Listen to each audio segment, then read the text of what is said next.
જય શ્રી કૃષ્ણ. સર્વ વૈષ્ણવોને મારા ભગવત સ્મરણ.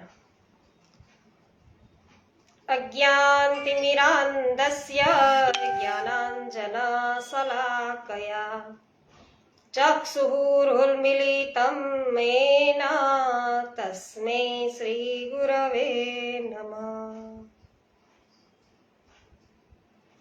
શ્રી ગોવર્ધનનાથ કી જય. શ્યામ સુંદર શ્રી યમુને મહારાણી કી જય. શ્રી વલ્લભાધીશ કી જય. શ્રી ગોસાઈજી પરમ દયાલ કી જય. શ્રી ગોકુલનાથ કી જય.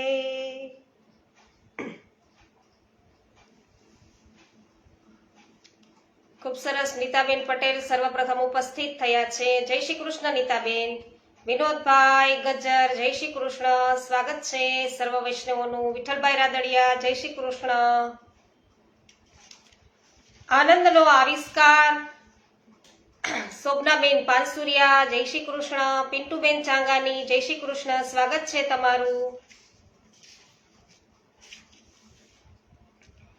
શ્રી ગોકુલેશજી ગુજરાતનો પ્રવાસ છે એ પરિપૂર્ણ કરી ગોકુળ પાછા પધાર્યા.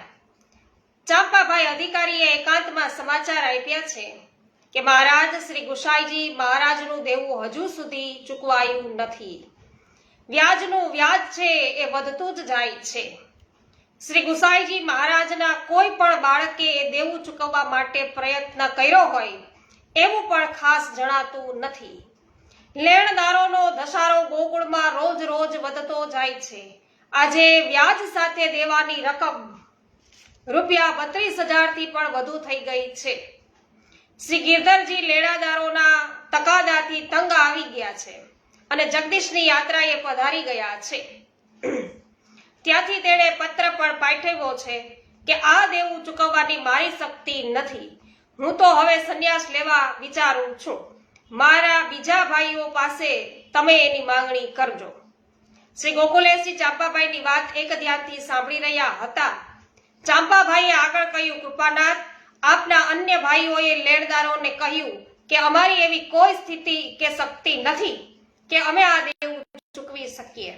અમારા સૌથી મોટા ભાઈ શ્રી ગિરધરજીને શ્રી ગુસાઈજીએ કુટુંબની સર્વ જવાબદારી સોંપી છે. તેઓ જેમ કરે તેમ જ થાય. અમે શું કરી શકીએ તે કરી શકીએ, તો અમે કશું કરી શકીએ એમ નથી. શ્રી ગોકુલેશજી હજી પણ મૌન છે એ ધારણ કરી અને બિરાજ્યા હતા. કૃપાનાથ, મારો અપરાધ થાય તો ક્ષમા કરજો. દોષ હોય તો મારા કાનનો છે. મેં તો એવું સાંભળ્યું છે કે આપના પરિવારમાંથી લેણદારોને કહેવામાં આવ્યું છે કે અમારા ભાઈ શ્રી વલ્લભને અમારા પિતાશ્રીએ શ્રી અંગની માળા અને પાગ આપ્યા છે. એટલે શ્રી ગિરધરજી પછી જવાબદારી એમની પણ છે. શ્રી ગિરધરજીના બાળક શ્રી મુરલીધરજી છે વગેરે થોડા સમય પહેલા જ મથુરા ગયા હતા. ત્યાં લેણદાર મોહન સ્વામી અને અન્યને મળ્યા હતા અને સૌને સમજાવવાની કોશિશ કરી હતી કે તેઓ તમારી પાસે આવે અને આનો નિકાલ લાવે. ત્યારે લેણદારોએ એવું કહ્યાનું સાંભળવામાં આવ્યું છે કે શ્રી ગુસાઈજીએ લીધેલા કરજ માટે શ્રી ગિરધરજીએ જામીન આપ્યા છે. માટે અમે તો શ્રી ગિરધરજીને જાણીએ. શ્રી વલ્લભજી પાસે જઈએ અને તેઓ દેવું ચૂકવવાની ના પાડે તો અમારાથી કશું કહેવાય નહીં અને તેમને કાયદેસર શું બોલી શકીએ તો કશું બોલી શકીએ નહીં. છતાં તેમણે સ્વીકાર્યું છે કે આપ ગોકુળ પધારો, પછી તે બધા આપના માટે અહીં આવશે. તો વૈષ્ણવો, આપણે જોયું હતું કે શ્રી વલ્લભ છે એમના નાના ભાઈ, એટલે કે શ્રી મહાપ્રભુજીના નાના ભાઈ છે કાશી વિશ્વનાથજી. એમણે ગુસાઈજીને આ પ્રકારે શાપ આપ્યો હતો કે તમે હંમેશા તમારા ઉપર છે દેણું રહેશે. 3 શ્રાપ આપેલા હતા. તો ચાંપાભાઈ એની ચિંતા કે તમે ન કરશો. અમારા પિતૃચરણોએ જે કઈ કરજ લીધું છે તે સમગ્ર પરિવાર માટે લીધું છે, તેમના અંગત ભોગવિલાસ માટે લીધું નથી, તેમજ કોઈ એક ભાઈ માટે પણ લીધું નથી.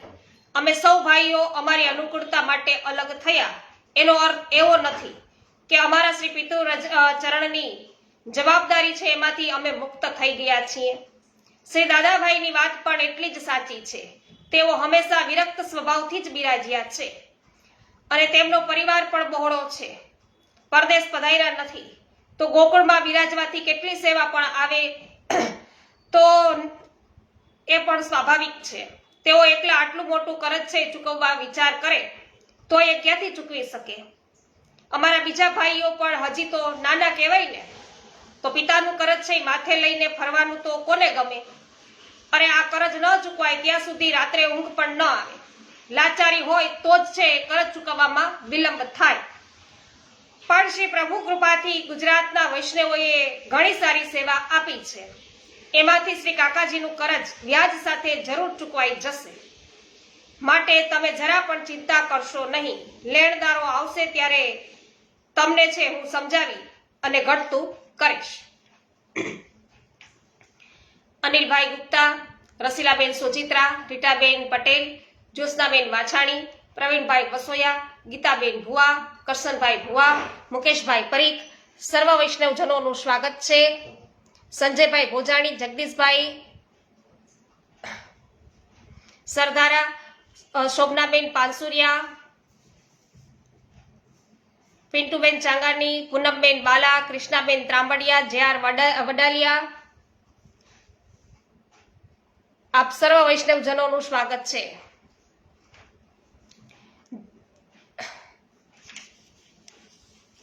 સરસ.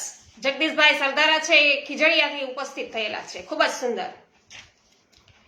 તો વૈષ્ણવો જુઓ કે દરેકની ઉપર છે પરિસ્થિતિ ગમે ત્યારે છે વિપત આવી શકે, વિપત છે આવી શકે, વિકટ સમય આવી શકે છે અને એના દ્વારા એ લોકોના જીવન ચરિત્ર દ્વારા છે આપણે શીખી શકીએ છીએ. તો શ્રી ગુસાઈજીના પરિવાર ઉપર પણ દેણું છે વૈષ્ણવો. અને આપણે બધા છે નાની અમથી પરિસ્થિતિ કોઈ ખરાબ આવે ને છતાંય વિહવળ થઈ જતા હોય તો આપણે બધા કેવી રીતે છે, કેવી પરિસ્થિતિની અંદર કઈ પ્રકારે છે આગળ વધવું જોઈએ જીવનમાં, એ પણ આપણને આ બાબત ઉપરથી સમજવા મળે. જયશ્રીબેન છે એ તમારા ભાભી છે, ખૂબ જ સુંદર. શોભનાબેન, જય હો. તો તમારા બેનને પણ જોડ્યા છે, ભાભીને પણ જોડ્યા. ખૂબ જ સુંદર, આભાર આપનો. તો 2-4 દિવસ પછી લેણદારો છે એ ભેગા થઈને ગોકુળ આવ્યા. સૌ પ્રથમ તેઓ શ્રી ગિરધરજીની હવેલીએ ગયા. ત્યાં આજે ને આજે દેવું ચૂકવી દો એવો તકાદો પણ કર્યો. શ્રી મુરલીધરજીએ તે માટે અશક્તિ બતાવી. ત્યારે શ્રી નવનીતપ્રિયાજીના શૃંગાર છે એમાં દર્શન ખુલ્યા હતા. લેણદારો ખુલેલા દ્વાર પાસે ત્યાં ધારણા છે કરીને બેસી ગયા. અહીંથી અમે લેણું લીધા વિના ઉઠશું નહીં અને દ્વાર બંધ કરવા દેશું પણ નહીં. પહેલા અમારું દેવું છે ને ચૂકવી દો, પછી આગળ સેવા કરો એવો હઠાગ્રહ કર્યો. એટલે સેવક પરિચારકો તેમને સમજાવવા લાગ્યા. તો તેમણે કહ્યું કે અમને જોર કરીને બહાર કાઢશો તો અમે અહીં પ્રાણ આપી દઈશું, અમારું લોહી રેડી દઈશું, પણ આજે અમે પૈસા લીધા વિના અહીંથી જવાના નથી. અમને પૈસા નહીં મળે ત્યાં સુધી ઠાકોરજીને રાજભોગનો થાળ તમે ધરી શકવાના નથી. આમ શ્રી ગિરધરજીની હવેલીએ ભારે ધર્મ સંકટ છે ઊભું થઈ ગયું હતું. બીજી બાજુ શ્રી ગોકુલેશજીની હવેલીએ રાજભોગ સરી ગયા હતા. શ્રી ગોકુલેશજી ભોગ સરાવી બહાર પધાર્યા ત્યારે કેટલાક વૈષ્ણવોએ શ્વાસભેર દોડતા આવી શ્રી ગિરધરજીની હવેલીએ બનેલી ઘટનાના સમાચાર આપ્યા. તે સાંભળતા જ ધર્મ રક્ષક શ્રી ગોકુલેશજી તાત્કાલિક પાદુકા ધારણ કરી અને શ્રી ગિરધરજીની હવેલીએ પધાર્યા. પોતે જતા જતા આજ્ઞા કરતા ગયા કે ઠાકોરજીના રાજભોગ આરતી પહોંચી અનુસર કરજો, ભોજન માટે મારી રાહ જોશો નહીં. શ્રી ગિરધરજીની હવેલીએ ભારે તંગ વાતાવરણ હતું. શ્રી ગોકુલેશજી ત્યાં પધારી લેણદારોને સામે ચોકમાં બિરાજ્યા અને તેમણે ગંભીર વદને આજ્ઞા કરી કે ભાઈઓ કહો શી વાત છે, હું હાજર છું. મહારાજ, આ અમારી અને શ્રી ગિરધરજી વચ્ચેની વાત છે, આપ વચમાં ન આવો. ભાઈઓ, તમારી સમજ ખોટી છે. આ તમારી અને શ્રી ગુસાઈજીના પરિવાર વચ્ચેની વાત છે. શ્રી ગુસાઈજીના પરિવારમાં કેવળ શ્રી ગિરધરજી જ નથી, પછી બાકીના અમે 6 ભાઈઓ પણ છીએ. તેથી જે વાત કરવી હોય તે મારી સાથે કરો. શ્રી ગિરધરજી વતી હું તમારું સમાધાન કરવા તૈયાર છું. મારે જે આ કરજ લેવાયું ત્યારે તે લેવા દેવામાં તમે હાજર નહોતા, તો કરજના કાગળ પર તમારી સહી નથી. તમે સીધે ઉપાધિમાં પડો છો. અમને તમારા પ્રત્યે કોઈ ફરિયાદ નથી. ભલે તમને મારા પ્રત્યે ફરિયાદ નથી, પણ અમારા સમગ્ર પરિવાર માટે તો ફરિયાદ છે ને. આજે તમારી ફરિયાદ દૂર કરવા માટે જ હું તત્પર બનીને આવ્યો છું. પણ મારી એક વાત સૌ પહેલા તમે માનો, આ ઝઘડો અમારા અને તમારા વચ્ચેનો છે, એમાં કૃપા કરીને ઠાકોરજીને ન લાવો. તમે પણ સૌ ધર્મપ્રેમી સજ્જનો છો, પ્રભુ છે એનાથી ડરનારા છો, તો પ્રભુના ધામમાં તમે બેઠા છો. પ્રભુને પરિશ્રમ પડે એ મારાથી જોયું જતું નથી. માટે તમારી હથ છે એ છોડી દો. તમે સૌ મારી સાથે મારી હવેલીએ ચાલો. અહીં શ્રી પ્રભુને રાજભોગ આરોગવામાં ઘણો વિલંબ થયો છે, તો એમને હવે પ્રસન્નતાથી રાજભોગ આરોગવા દો. હું તમને વચન આપું છું કે જ્યાં સુધી તમારું પાઈનું દેવું નહીં ચૂકવું, ત્યાં સુધી હું ભોજન નહીં કરું. બોલો, હવે તો તમને મારામાં વિશ્વાસ છે ને? સૌ ચૂપ થઈ ગયા. શ્રી ગોકુલેશજીની આજ્ઞાથી સૌ ઉઠ્યા. શ્રી ઠાકોરજીને દંડવત પ્રણામ કરી સૌ ગોકુલેશજીની હવેલીએ આવ્યા અને ત્યાં આપ ચોકમાં ચટાઈ ઉપર બિરાઈ ગયા. સૌ લેણદાણો પણ સામે બેઠા હતા અને ચાપાભાઈ છે એ અધિકારીને બોલાવવાની આજ્ઞા કરી. ચાપાભાઈ, આ સૌ સ્વજનોને પ્રસાદ લેવડાવવાની વ્યવસ્થા કરો. મહારાજ, આપે હજી ભોજન કર્યું નથી. આપ ભોજન કરો, પછી અમે પ્રસાદ લઈશું. ના સજ્જનો, મેં તમને વચન આપ્યું છે કે તમારું એક પણ પાઈનું છે એ દેવું છે એ બાકી રહેશે ત્યાં સુધી મોંમાં અન્નનો એક દાણો છે એ પણ મૂકીશ નહીં. તો તમને આપવાની કરજની જે રકમ છે એ નાની સૂની નથી.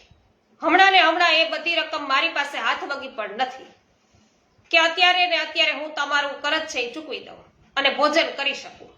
તો મારા પ્રભુને મારી કસોટી કરવાની છે તો ભલે કરે, તેની ફિકર તમે ન કરશો. પણ તમારે મારા આંગણે ભૂખ્યા રહેવાનું કોઈ કારણ નથી. તમે સૌ પ્રસાદ લો. તમારું કરજ ચૂકવવા માટે રૂપિયાની ક્યાંથી વ્યવસ્થા કરવી એનો હું વિચાર કરું છું, એ માટે પ્રયત્નો કરું છું. તમારું કરજ ચૂકવીશ એ નિશ્ચિત છે. પણ તમારે તે માટે મારા પરિવારના બીજા કોઈ ભાઈઓને, તેમના સ્વજનોને તંગ કરવાના નથી. બધી જ જવાબદારી હું એકલા માથે લઉં છું. તો શ્રી ગોકુલેશજીની આ ભીષ્મ પ્રતિજ્ઞાના સમાચાર આખા ગોકુલ ગામની અંદર છે પવન વેગે ફેલાઈ ગયા કે દેવું નહીં ચૂકવાય ત્યાં સુધી અન્ન છે ગ્રહણ કરવાના નથી. તો ગોકુળવાસ કરીને રહેલા વૈષ્ણવોમાં અનેક વ્રજવાસીઓ છે એમાં હાહાકાર મચી ગયો. તેમણે ભોજન નહોતું કર્યું. એ સૌએ શ્રી ગોકુલેશજી ભોજન ન કરે ત્યાં સુધી ભોજન ન કરવાનો મનોમન નિર્ણય કરી લીધો. તો આ ગોકુલવાસીઓએ પણ નિર્ણય કર્યો કે જ્યાં સુધી ગોકુલનાથજી ન આરોગ્ય ત્યાં સુધી આપણે પણ છે કંઈ ભોજન કરવું નહીં. આટલી બધી લોકપ્રિયતા હતી ગોકુલનાથજીની. તો ત્યાં સુધી ભોજન ન કરવાનો એમને પણ નિર્ણય કર્યો. સૌ ગોકુલેશજીની હવેલી આવવા લઈ ગયા. ગોકુલવાસ કરી રહેલા વૈષ્ણવો સાધન સંપન્ન અને સુખી તો નહોતા. નિષ્કિંચન અને વિરક્ત વૈષ્ણવો છે એ બધા વિચારવા લાગ્યા કે અમારા સ્વામીના માથે આવી પડેલી આ આપત્તિમાં અમે એની સી સેવા કરીએ. શ્રી ગોકુલેશજી પર પોતાના પ્રાણ ન્યોછાવર કરવા તત્પર એવા ગોકુળ બ્રજવાસીઓ પણ મનોમન મૂંઝાવા લાગ્યા અને પરસ્પર એવું કહેવા લાગ્યા કે લાલા, આપણા ઘરમાં દૂધ દહીં હશે, દ્રવ્ય નથી. ગોકુળનાથ ઉપર આજે આફત આવી છે, આપણે શા કામમાં આવીએ? સૌ મનોમન મૂંઝાયા છે. એક વૈષ્ણવે બીજા વૈષ્ણવને કહ્યું કે રામાયણનો એક પ્રસંગ મને યાદ આવે છે. ભગવાન રામચંદ્રજી લંકા પર ચડાઈ કરવા સેતુ બંધ કરી રહ્યા હતા, બરાબર? મહાકાય વાનરો મોટી મોટી શિલાઓ ઉપાડીને સાગરમાં ગોઠવતા હતા. ત્યારે કિનારે ફરતી એક નાનકડી ખિસકોલીએ આવીને એ મૂંઝવણ છે ને થયેલી ખિસકોલીને કે ભગવાન માટે હું શું સેવા કરું? આમ નાનકડી ખિસકોલીને થયું. તેણે સાગરના જળમાં તેનો દેહ બોળી પછી કિનારાની રજમાં આડોટી અને ભીના દેહ પર ચોટેલા રેતીના થોડોક રજકણો છે એ મહાકાય શિલાઓની પડખે ખખેરવા લાગ્યા. વાનરોને એની ચેષ્ટા જોઈ એના ઉપર હસતા હતા. પણ રામજી છે એ રીઝ્યા હતા. રામજી પ્રસન્ન થયા હતા. એમણે નાનકડી એવી ખિસકોલીના દેહ પર પોતાનો વરદ છે એ હસ્તકમળ મૂક્યો અને પોતાની પ્રસન્નતા વ્યક્ત કરી હતી. તો આપણી પાસે જે કંઈ હોય તે આપણા ગુરુદેવ માટે આપણે આપી જ દેવું જોઈએ. તો જે કંઈ છે એ આપણે આપણા ગુરુદેવને આપી દઈએ તો ખિસકોલીએ જે થતું હતું એનાથી કર્યું. રજકણો તો રજકણો છે એ ખખેરતી હતી પોતાના શરીરેથી. તો ભાઈ એની ના કોણ કહે છે? પણ એથી આ મોટું સંકટ ટળે એમ નથી. સૌ આ મૂંઝાતા પરસ્પર વિચાર કરતા શ્રી ગોકુલેશજીની હવેલીમાં એકઠા થયા હતા. ત્યારે લાડબાઈ નામના એક વૈષ્ણવ હાફડા ફાફડા દોડતા દોડતા આવ્યા છે. લાડબાઈ નામના તે રાજસ્થાનમાં આવેલા રણથંભોર રાજ્યના રાજઘરાણાના એ સેવક હતા. તેઓ આવતાની સાથે શ્રી ગોકુલનાથજીના ચરણોમાં છે દંડવત પ્રણામ કરી અશ્રુ ભીની એવી નેત્રોથી શ્રી ગોકુલેશજીના વદન કમળને તેઓ નિહાળી રહ્યા. તેમનું ગળું રૂંધાઈ ગયું હતું, અવાજ નીકળી શકતો ન હતો. તેઓ મહાપરાણે ઊભા થયા અને બાજુમાં સરક્યા. ત્યાં પવ ત્રિવેદીએ ઉભેલા જોયા એમને. તો ત્રિવેદીજી શ્રી ગુસાઈજીના અતરંગ સેવક હતા. તેમણે આંખના ઈશારેથી ત્રિવેદીને દૂર બોલાવ્યા અને એકાંતમાં કહ્યું કે વૈષ્ણવ, હું જાણું છું કે રકમ નાની સૂની નથી, પણ સ્વસ્વામીના સુખ માટે પ્રાણ ન્યોછાવર કરવાનો આવો અવસર પણ ફરી આવવાનો નથી. હું આ બધું કરત છે એ કબૂલ કરી લેવા માટે તૈયાર છું. આજે જ મારા રાજ્યમાં માણસ મોકલી રકમ મંગાવવાની વ્યવસ્થા કરી દઉં છું. તમે લેણદારોને મારું નામ આપ્યા વિના સમજાવીને કહો કે તેઓ 2 દિવસની મુદત આપે. તેમના બધા રૂપિયા દૂધે ધોઈને 2 દિવસમાં તેમના ઘરે પહોંચતા કરીશું અને આપણા ગુરુદેવને ભોજન કરવા માટે તમે સમજાવો. એટલે પવા ત્રિવેદીજી છે એને લેણદારોની પાસે પોતે આવ્યા અને શ્રી ગોકુલેશજીની હાજરીમાં તેમણે લેણદારોને વિનંતી કરી કે સજ્જનો, અમારા ગુરુદેવ વતી હું તમને બાહેંધરી લખી આપવા તૈયાર છું કે આજથી 48 કલાકમાં તમારા સૌનું જેટલું દેવું છે તેટલું પાઈએ પાઈ દૂધે ધોઈને તમારે ત્યાં સામે આવીને હું પહોંચતું કરીશ. તમે આટલો બધો વિલંબ સહન કર્યો છે તો મને 48 કલાકની વધારે મુદત આપો. જો હું તમારું દેવું ચૂકવવામાં નિષ્ફળ જાઉં તો તમારે જે કરવું હોય તે કરવાની છૂટ છે. પણ આજે તમે મારી આટલી વાત માનો તો અમારા ગુરુદેવ ભોજન કરવા પધારે. સૌ લેણદારોએ અંદર અંદર વાતચીત કરી અને મોહન સ્વામીએ કહ્યું કે ભલે, અમે રાહ જોવા તૈયાર છીએ. તેઓ સૌ ત્યાંથી ઉઠ્યા અને હાજર થયેલા વૈષ્ણવોના મન પરથી થોડો ભાર છે ઓછો થયો. પવા ત્રિવેદીજીએ શ્રી ગોકુલનાથજીને વિનંતી કરી કે કૃપાનાથ, આપ હવે ભોજન કરવા પધારો. ત્રિવેદી, મારી પ્રતિજ્ઞા છે કે કરજ પૂરેપૂરું ચૂકવ્યા પછી જ હું ભોજન કરીશ. તો મેં 48 કલાકમાં કરજ ચૂકવવાનું તો કહી દીધું, પણ એટલા સમયમાં વ્યવસ્થા થવી સરળ નથી. કૃપાનાથ, લક્ષ્મી તો આપના ચરણોમાં બિરાજે છે. આપની કૃપાથી 48 કલાકમાં અવશ્ય વ્યવસ્થા થઈ જશે. પણ કેવી રીતે વ્યવસ્થા થશે એ તો કહે. મહારાજ, એ આ લાડબાઈને પૂછો કે. એટલે શ્રી ગોકુલેશજીએ લાડબાઈ સામે નજર કરી. એટલે લાડબાઈ હાથ જોડીને મૌન ઉભા રહ્યા. લે, તું કહે કે લાડબાઈને પૂછો. અને આ લાડબાઈ તો કઈ બોલતા જ નથી કે.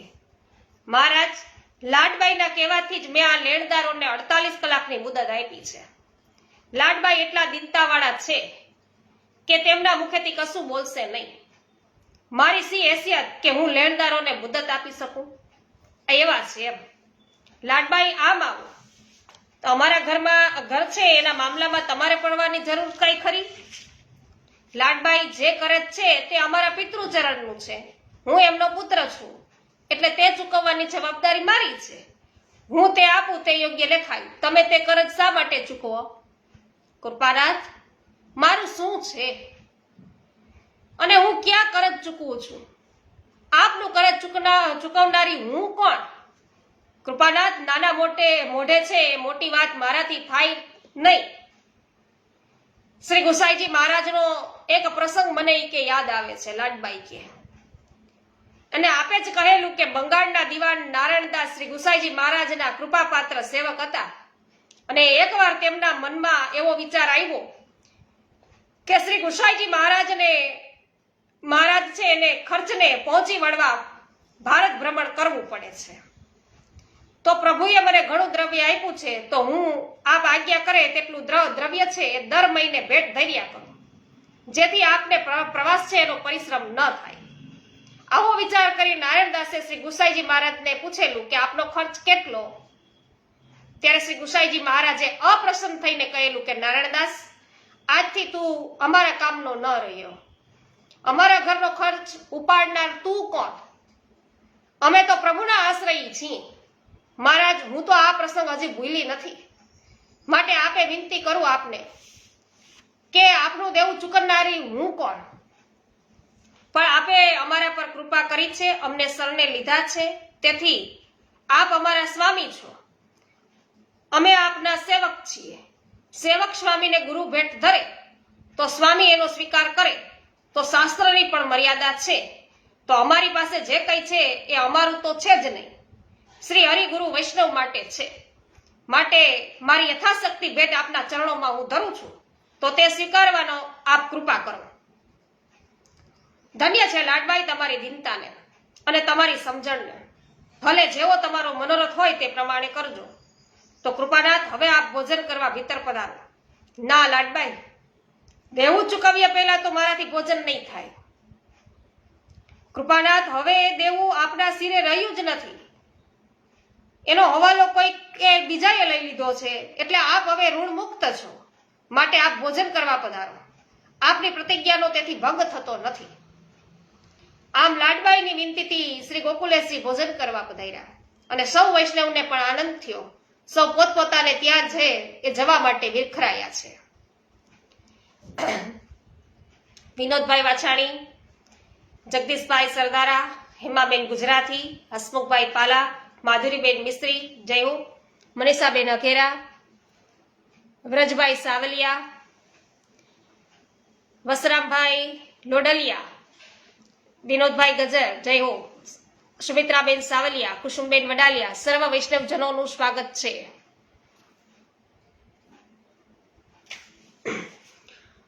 તો બીજા દિવસે લાડબાઈએ મંગાવેલી રકમ આવી ગઈ અને લાડબાઈએ શ્રી ગોકુલનાથજી છે એમના ચરણમાં તે રકમ ભેટ ધરી. શ્રી ગોકુલેશજી સ્વયં તે રકમ લઈ અને મથુરા પધાર્યા.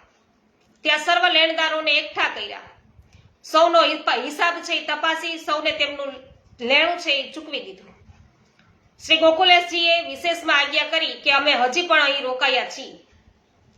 જે કોઈને પણ શ્રી ગુસાઈજી પાસેથી કંઈ પણ રકમ લેવાની નીકળતી હોય તેઓ આવીને લઈ જાય. અમારે કોઈનો એક પણ પૈસો હવે રાખવો નથી. સૌ લેણદારો છે ખૂબ પ્રસન્ન થયા. સૌએ શ્રી ગોકુલેશજીને શ્રીફળ ભેટ ધરી પ્રસન્નતા વ્યક્ત કરી. થોડા દિવસ પછી મથુરાથી ચંદ્રુ ચોબા ગોકુળ આવ્યા અને તેમણે શ્રી ગોકુલનાથજીને કહ્યું કે મહારાજ, આપ આપના પિતાનું કરજ ચૂકવવા મથુરા પધાર્યા. ત્યારે હું બહાર ગામ ગયો હતો, તેથી મારું કરજ છે બાકી રહી ગયું છે, તે લેવા માટે આવ્યો છું. ચંદ્રુ ચોબાએ હિસાબનો કાગળ સામે ધર્યો. 500 રૂપિયા કરજનો કાગળ હતો. એટલે શ્રી ગોકુલેશજી આજ્ઞા કરી, ચોબાજી, મારી સમજણ પ્રમાણે હવે કોઈનું કરજ બાકી રહેતું નથી, છતાં તમારા હિસાબે બાકી હોય તો લઈ જાઓ. તેને રૂપિયા 500 ચૂકવી આપવામાં આવ્યા અને ચંદ્રુ ચોબા તે રૂપિયા લઈ અને મથુરા પહોંચ્યા. અને ત્યારે તેણે જોયું કે મથુરામાં તેના મકાનને અનાયાસ આગ લાગી છે. તો કોનો પૈસો લઈ આવો છો, કેવી રીતે લઈ આવો છો, વિચારવા જેવું છે વૈષ્ણવ. લેણું બાકી નહોતું, પણ ગુરુ ઘરેથી ન્યાથી જઈને લઈ આવ્યા 500 રૂપિયા અને અહીંયા આવીને જોવે છે મકાનને આગ લાગી ગઈ છે. મકાન છે વૈષ્ણવ, એમાં અનાયાસ આગ લાગી અને સર્વ માલ સામાન છે એ સહિત મકાન બળીને ખાક થઈ ગયું છે. જેમાં બીજા કરજદારોના સાચા દસ્તાવેજો હતા એ પણ બળી ગયા. તો સૌએ ચંદ્રુ ચોબાને ફિટકાર આપ્યો કે ભલા માણસ, ભગવાનને ત્યાં તું લબાડી કરવા ગયો અને વણહકના રૂપિયા તું લઈ આવ્યો. તેનું પરિણામ તને તરત જ મળ્યું. શ્રી ગોકુલેશજી આ સમાચાર સાંભળ્યા ત્યારે આપે આજ્ઞા કરી કે કર્મની ગતિ ન્યારી છે, કર્મ છે કોઈને છોડતું નથી. શ્રી ગોકુલેશજીએ ચાંપાભાઈ અધિકારીને બોલાવીને કહ્યું કે ચાંપાભાઈ, આજે દાદાભાઈને પત્ર લખી માણસ સાથે જગન્નાથપુરી મોકલો અને વિનંતી કરો કે આપ કરજની બાબતમાં જરા પણ મૂંઝાશો નહીં. શ્રી કાકાજીનું બધું જ કરજ છે એ ચૂકવાઈ ગયું છે અને આપ પ્રસન્નતાપૂર્વક છે ફરી ગોકુળ પધારો. આપે તે માટે સંન્યાસ ગ્રહણ કરવાની કોઈ આવશ્યકતા નથી. આપણે સૌ એક છીએ અને એક રહીશું. જય હો. તે ચાંપાબાઈ મહાભારતનો એક પ્રસંગ છે, યાદ કરવા જેવો છે કે કૌરવો અને પાંડવો હતા તે પિતરાઈ ભાઈઓ, પણ બિલકુલ મન મળે નહીં, અંદરો અંદર ખૂબ લડે. તે એક રાજાએ એવો વિચાર કર્યો કે આ બંને જણા અંદરો અંદર લડે છે, ત્યારે ચાલો આપણે છે હસ્તિનાપુર ઉપર ચડાઈ કરી દઈએ અને ફાટફૂટનો લાભ લઈએ અને હસ્તિનાપુરનું રાજ્ય છે આંચકી લઈએ. તો હસ્તિનાપુર પર દુશ્મન ચડી આવે છે એવા સમાચાર પાંડવો અને કૌરવો ને મળતા યુધિષ્ઠિર અને દુર્યોધન બધા ભાઈઓ સાથે ભેગા થયા અને આપસમાં કહ્યું કે ભલે આપણે અંદરો અંદર ઝઘડીએ, પણ આપણી ફાટફૂટનો લાભ છે એ બહારની દુશ્મન વ્યક્તિ લઈ જાય એ તો ન જ થવા દેવાય. આવા ટાણે આપણે 5 કે 100 નથી, પણ 105 છીએ અને 105 જણ છે એ સાથે રહીશું તો કોઈ દુશ્મનની તાકાત નથી કે આપણી સામે એ લમણો પણ વાળી શકે. ચાંપાભાઈ, આ વાત સૌએ સમજવા જેવી છે, આપણે પણ સમજવા જેવું છે. વૈષ્ણવ પરિવારની અંદર તો પરિવારમાં સંપ અને સંગઠન માટે, પરિવારના સુખ અને શાંતિ માટે જેનાથી બને તેને થોડું ઘસાવવું પડે, થોડો ભોગ આપવો પડે. તો એવું કરનાર મોટો બની જતો નથી ને જે ન ઘસાવી શકે તે નાનો બની જતો નથી. સૌએ એકબીજાના છત્ર બનવું પડે, સૌને એકબીજાના છત્રમાં રાખવા પડે, તો પરિવાર અને પરિવાર છે ને એ એક રહે, તો પરિવાર છે એ પરિવાર બનીને રહે. અમે આવા પરિવારમાં જ પ્રભુ, આવા પરિવારની અંદર જ પ્રભુ છે એ પણ પરિવારના સભ્ય બને. પ્રભુ પણ પરિવારના સભ્ય છે તો એ પણ સભ્ય બની પ્રસન્નતાથી પ્રભુ બિરાજે. માટે આવા પ્રસંગો છે પ્રભુ અમને છે શિક્ષા રૂપે જ આપે છે. પ્રભુ ઘણા દયાળુ છે, કસોટી કરે છે અને કસોટીમાંથી પાર પણ ઉતારે છે. જય હો. તો માટે તમે સત્વરે દાદાભાઈને પત્ર મોકલી અને ગોકુળ પધરાવવા માટેનો પ્રબંધ કરો. તો વૈષ્ણવો આપણે જોઈ શકીએ છીએ કેટલી કુશાગ્ર બુદ્ધિ છે, કેટલી પારિવારિકતા છે એમની અંદર, ગોકુલનાથજીની અંદર. તો આવા જીવન ચરિત્રો છે આપણે વાંચીએ તો આપણા લૌકિક અલૌકિક દરેક જીવનના દરેક પ્રસંગોની અંદર કેવી રીતે રહેવું એ આપણને અવશ્ય છે જાણવા મળે છે વૈષ્ણવ. અને આ પ્રકારની ગુસાઈજી ઉપર દેણું હતું આ તે, કદાચ આપણે આ બાબતથી વંચિત પણ હોઈએ તો આ આનંદના આવિષ્કાર દ્વારા છે આપણે બધા છે એનાથી બધા છે જાણકાર થયા છીએ. ગોપાલભાઈ વગાસિયા, ઇન્દુબેન પટેલ, પાવતીબેન ઠુમર, સોનલબેન સતાશિયા, જયાબેન ઘોડાસરા અને શાંતિભાઈ ઘોડાસરા, પ્રવીણભાઈ વસોયા, સ્વાગત છે આપ સર્વ વૈષ્ણવોનું. હેમાબેન ગુજરાતી, જય હો. લલિતાબેન અકબરી, સ્વાગત છે.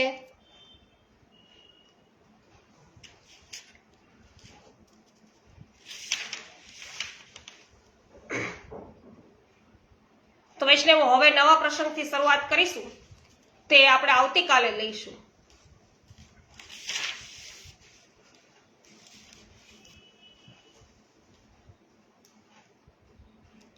શ્રી ગોવર્ધનનાથ કી જય, गिरिराज धरण की जय,